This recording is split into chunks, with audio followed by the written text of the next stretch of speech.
साथियों जय हिंद। हम लोग आज स्टार्ट करेंगे यूनिट 2 को। इसका नाम है children and women in sports. ये यूनिट 2 है हमारा।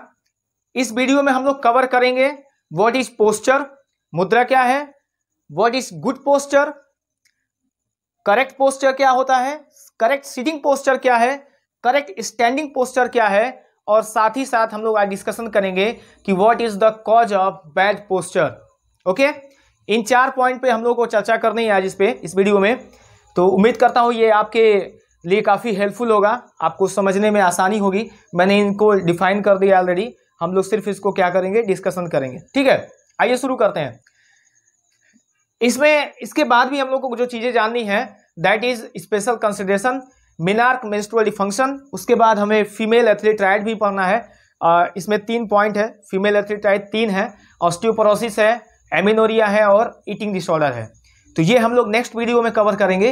इस वीडियो में हम लोग अभी posture, good posture, correct sitting posture और करेक्ट स्टैंडिंग पोस्चर के साथ साथ हम लोग कॉजेज ऑफ बैड पोस्चर को कवर करने वाले हैं। ठीक है, तो आइए शुरू करते हैं। सबसे पहले हम लोग देख रहे हैं कि यहाँ पे डिफाइन करा गया है पोस्चर को। पोस्चर मतलब मुद्रा। Posture is a specific body position. ये हमारे शरीर की एक विशेष अवस्था होती है। इट में भी स्टैटिक, ये स्थिर भी हो सकती है, जैसे सिटिंग है और रीडिंग है। अगर हम बैठे हुए हैं तो स्थिर अवस्था में है, और रीडिंग कर रहे हैं मतलब पढ़ाई कर रहे हैं तो भी हम स्थिर अवस्था में ही हैं। और डायनेमिक या गति में भी हो सकती है। इसको यहाँ पे बताया गया रनिंग, वॉकिंग, प्लेइंग और एनी वर्किंग। मतलब हमें ये बताया गया कि पोस्चर जो होता है वो हमारे शरीर की एक विशेष अवस्था है जो गति में भी हो सकती है और स्थिर अवस्था में भी हो सकती है। ठीक है, यहां तक आसान है, कोई दिक्कत नहीं हो रही होगी। आइए समझते हैं आप गुड पोस्चर क्या है। ये तो पोस्चर हो गया था, अब गुड पोस्चर को समझा जाता है। ठीक है, good posture is a position in which the body produced list fatigue. कह रहा है कि गुड पोस्चर जो है एक पोजीशन है हमारे बॉडी का, हमारे शरीर का, जिसमें हमारा जो शरीर है वो बहुत ही कम थकता है, यानी थकान को बहुत ही कम प्रोड्यूस करता है। ठीक है, तो ये भी आसान है। ठीक है, समझने में आसानी होगी आपको। गुड पोस्चर क्लियर है, करेक्ट पोस्चर आपको क्लियर हो गया। ठीक है, पोस्चर भी मैंने बता दिया। आइए देखा जाए करेक्ट सिटिंग पोस्चर क्या होता है।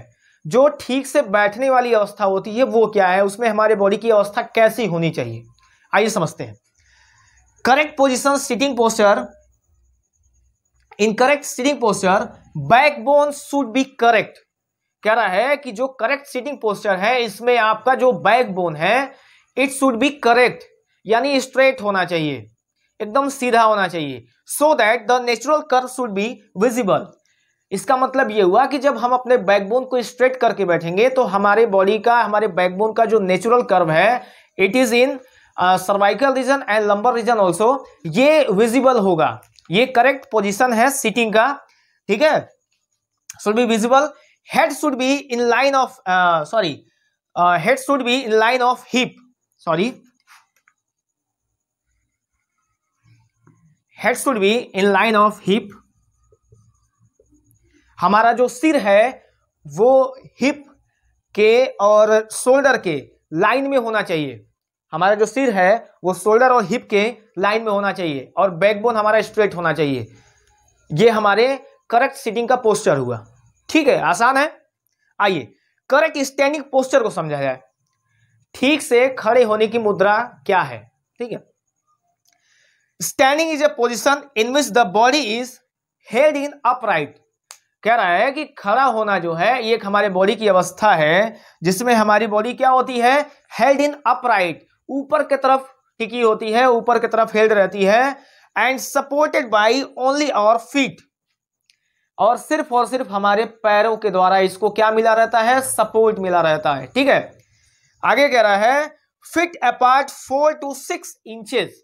हमारे जो पैर हैं वो 4 से 6 इंचेस दूर होने चाहिए। रफली कहा जा सकता है कि जितने हमारे शोल्डर की चौड़ाई है इतने ही चौड़े हमें पैरों को अपने करना चाहिए। आगे कह रहा है फिट शुड बी पैरेलल। हमारे जो पैर हैं वो समानांतर होने चाहिए, पैरेलल होने चाहिए, टोज भी हमारे सीधे होने चाहिए। To each other and balance evenly on both feet, और दोनों पैरों पे समान रूप से भार देना चाहिए।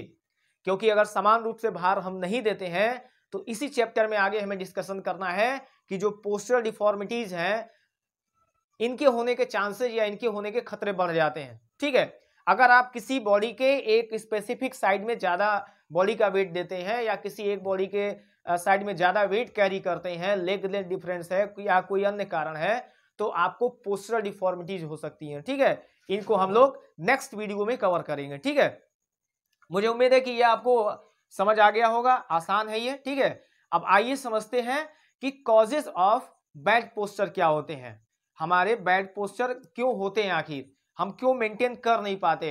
तो कुछ इसके कॉजेज हैं, आइए समझते हैं इसको। There are so many causes of bad posture but some important causes of bad postures are given below.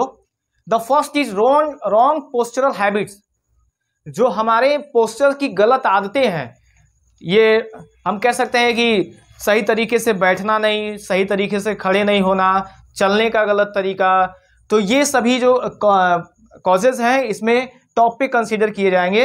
Wrong postural habits, bike riding हम करते हैं, स्टडी करते हैं, रीडिंग करते हैं, स्मार्टफोन ऑपरेट करते हैं, तो हमारा जो पोस्चर होता है वो बिल्कुल भी करेक्ट नहीं होता है, तो ये कहीं ना कहीं जो होता है बैड पोस्चर के कॉज में आएगा। ठीक है, और इसके वजह से पोस्चर डिफॉर्मिटीज को भी हम क्या करते हैं, इन्विटेशन करते हैं। ठीक है, ओबेसिटी, मोटापा एक बड़ा कारण हो सकता है बैड पोस्चर का, और ना सिर्फ बैड पोस्चर का बल्कि पोस्चरल डिफॉर्मिटीज का भी, क्योंकि मोटापा हमने इसके पहले वीडियोस में जाना है कि बहुत सारे डिजीज को भी इनवाइट करता है।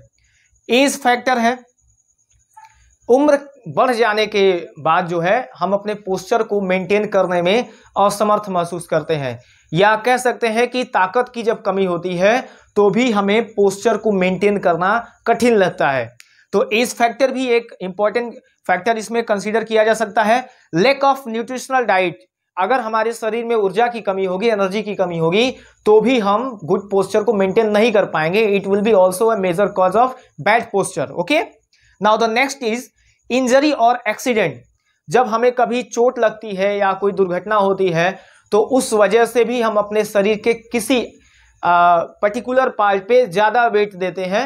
जैसे मान लीजिए अगर किसी को स्प्रेन हो गया या कहीं किसी पैर में चोट लग गया तो हम सीढ़ियां चढ़ते समय उस पैर पे अपना कम भार देते हैं, कम लोड देते हैं, तो it may be also a cause of bad posture. Okay, now the next and most important is that is heredity. वंशानुगत जो होते हैं चीजें, वो भी इसके लिए काफी ज्यादा रिस्पॉन्सिबल है। अगर किसी को ये हेरिडिटी वाली प्रॉब्लम है तो उसके साथ ये समस्याएं हो सकती हैं, ये बैड पोस्चर में कंसीडर किया जाएगा, और इसके वजह से बहुत सारी deformities such as kyphosis, scoliosis, flat foot, ये सारी चीज़ों को हम लोग हेरिडिटी में कंसीडर कर सकते हैं। These are postural deformities. And in last, bad shoes और क्लॉथिंग। जो हमारे जूते होते हैं वो भी कहीं ना कहीं हमारे पोस्चर को मेंटेन करने में काफ़ी ज़्यादा हेल्प करते हैं। हम लोग आगे जानेंगे कि कैसे फ्लैट फुट जो है वो बैड शूज के वजह से होता है, या राउंड शोल्डर जो है वो लैक ऑफ कॉन्फिडेंस या टाइट क्लॉथिंग के वजह से होता है। ये सब इसके फैक्टर्स हो सकते हैं। ठीक है, तो हमने इस वीडियो में 3-4 इंपॉर्टेंट पॉइंट्स पे डिस्कशन करा आपके साथ।